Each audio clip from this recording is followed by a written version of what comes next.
As a student, moving to a foreign country for your studies can be a great way to immerse yourself in another culture, meeting new people and experiencing the world from an entirely different perspective.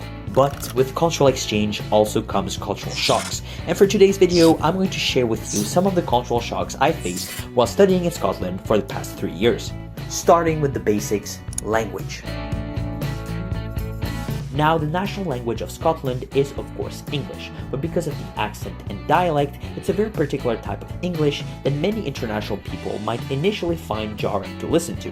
The Scottish accent has a reputation of being very thick and pronounced, and as an international student myself, some regional accents like the one from Glasgow, for example, are still to this day very difficult to understand. Well, it's very hard to bring them to mind this sort of thing. It's all right when you're eyes and happy eyes. Oh. I. You understand? In doubt, just reply by I. Works every time. But the accent, just like in any country, varies widely depending on where you are and who you're talking to. In Stirling, for instance, the accent is quite clear to understand, and I quickly found myself getting the hang of it, especially when recognizing some of the dialect words that Scottish people use in their day-to-day speech. These are some to remember before you arrive in Scotland. Hiya, cheers, wee, lad or lassie, bonny, banter, bevy, tatties, rank or minging, pure barry, scran. And finally, one of my Scottish favorites, I dinna ken, which means I don't know.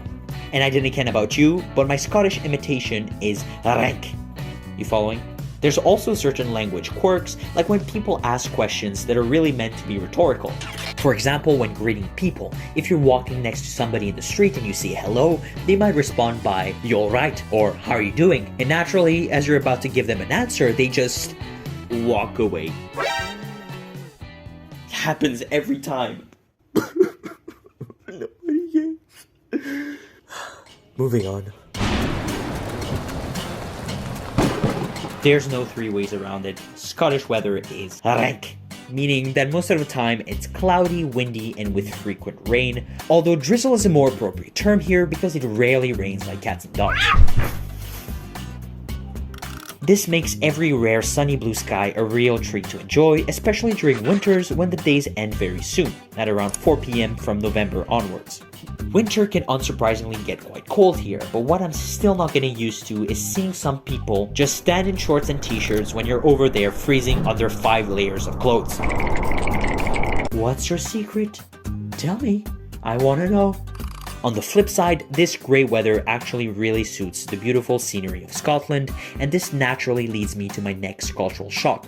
Although this is more of a geographical shock, the landscapes are just stunning here. Hills, lochs, castles, ruins, you name it, nature and history go hand in hand in the Scottish landscape. And you can find some really amazing spots for sightseeing, hikes and walks, all in less than 30 minutes drive from pretty much any random point in Scotland. Which will come as a pleasant surprise to those of us used to living in big urban cities, where you usually have to travel a long while to the outskirts of town before seeing this sort of landscape.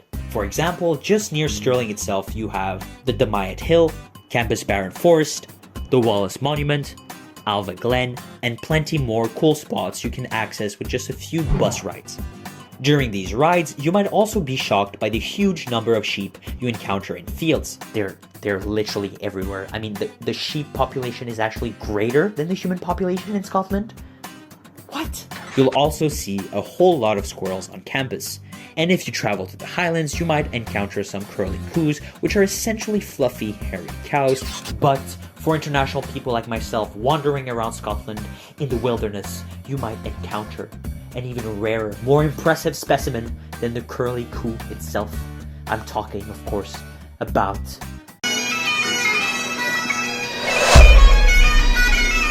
in the rest of Europe, string musicians are often guitarists or pianists, but in Scotland, however, you will very often hear bagpipers instead. And while some foreigners and locals may find them loud and obnoxious, I absolutely love it to hear them play. It just immerses me immediately in the Scottish cultural atmosphere. Likewise, the kilt is another emblematic symbol of Scottish culture. It's essentially a long skirt of tartan cloth that was traditionally worn by Scottish men.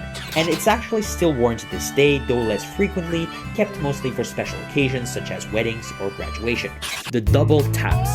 You might be surprised to see that most bathrooms in people's homes in Scotland and the UK have 2 taps for both hot and cold water. The traditional reason for this odd engineering choice comes from a time when the plumbing system used to separate the cold and hot water in order to avoid cross-contamination. So yeah, actually not that dumb of an idea, but it does make hand washing interesting.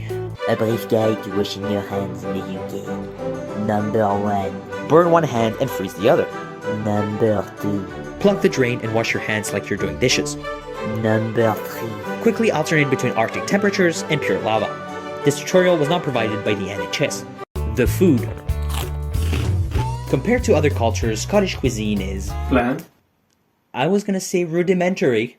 Things have to be said, Scotland is not known for being the pinnacle of tasty and varied cuisine. As a matter of fact, the general idea now is that most Scottish food is actually deep fried. You've got fish and chips, munchie boxes, deep fried pizza, deep fried burgers.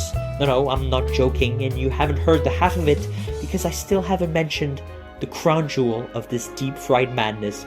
I'm talking about the one, the only, deep fried Mars.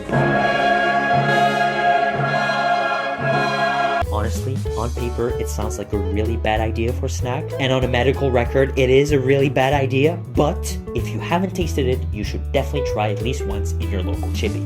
However, to wash all this food down, you're gonna need a drink.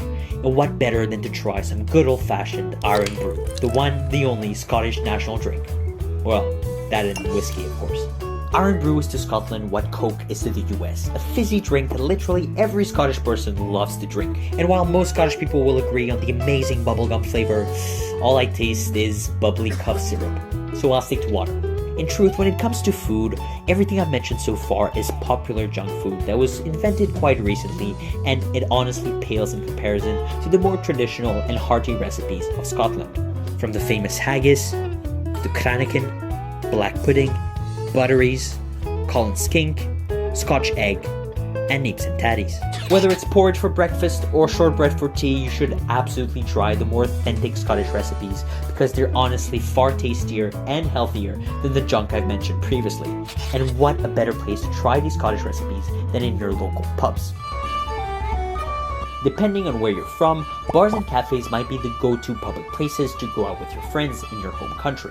In Scotland, however, pubs are very much a local tradition, and most socializing activities will center around these places during the evening. Whether it's a pub crawl, a quiz, a karaoke, a football match, or just some live music, pubs are places constantly buzzing with activity, chatter, and food. The word pub actually derives from the term public house, which in the 17th century were lodging centers where villagers could eat, drink, and sleep in. In other words, pubs are the modern equivalent of medieval taverns. And no worries, even if you don't drink alcohol, you can still have a good time, because the most important thing about pubs today, as it was hundreds of years ago, is perhaps the friends you made along the way. God, you're so corny. Yes, I am.